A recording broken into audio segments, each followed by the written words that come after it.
Watching this newscast tonight, some locals are battling for their life against COVID-19. And at this very moment, someone is waiting for a video call to give a final farewell to a loved one before they take their last breath.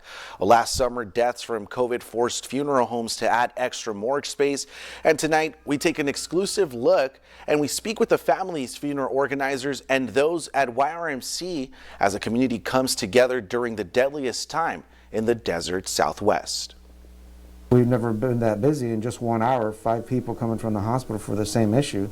So that was frightening. Sometimes we have to put somebody on a ventilator in an emergency situation, and I have a strong feeling that that might be the last time that somebody might be able to talk to their loved one. A painful feeling doctors and nurses feel as they lose hope that yet another patient will not make it. They call me, like I wake up to this phone call. The Garcias now mourning the loss of their grandmother and mother. Maria Elena Garcia lost during the second deadliest month of 2020 that the Grand Canyon State has seen. Their last goodbye shared via FaceTime thanks to medical workers at her side. I will be the one physically holding their hand, but I want them to be able to speak to their loved one. I wake up to this phone call saying, hey, this is the nurse at ICU. We're getting ready to intubate your mother and she wants to talk to you. That feeling in me is, I want to have hope and I want to continue with that. I don't want to shatter anybody's hope, but I don't want to miss the opportunity. As we're speaking, your mother's passing. So I told her, this is my mom's last phone call to us. It's such a tender, precious, sacred moment. And we can never replace their family. Yes, we see a lot of suffering and a lot of death right now, but I want them to know we grieve them too. Well, the Arizona Department of Health says that mortality rates in the state of Arizona jumped by 61% since 2019. That brunt of death felt here at Desert Valley Mortuary as they had to store the extra bodies.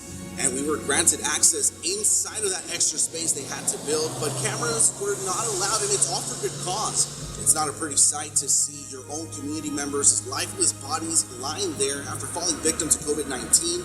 The one thing, though, that does stick with you, the pungent smell of the formaldehyde, the chemical used to embalm their bodies for one last goodbye.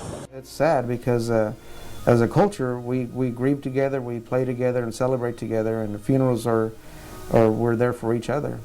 In-house funerals now have a limited capacity, some families opting for quick graveside services or even cremation. Definitely been a sacrifice. All of our employees are stretched thin, everybody's exhausted. Some are unable to afford to memorialize their loved ones. That's where the community steps in with the strength behind #YouMustStrong.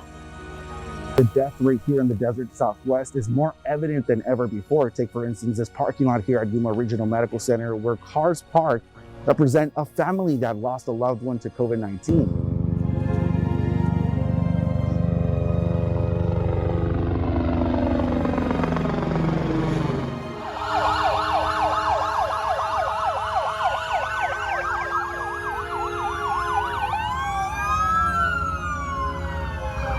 Everybody in this parking lot is either lost, is knowing they're about to lose somebody, or it could be the second that they're losing a family member. A wound still fresh for the Gonzaleses. My husband passed a week ago from today from COVID.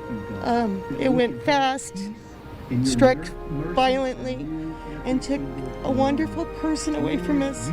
So the least we can do is here to support him and support all others. These families and community members now mourn among each other from a safe distance. The miraculous presence of their dearly departed gives them the comfort that they need to begin their healing process. As we arrived, we were asking directions where would be the best place to park. And so the lady directed us. We parked. And my daughter and my great niece got out of the car and they were going to go search for my husband's luminary. Well, when my great niece got out, she told us, hey, Uncle Raymond's right there.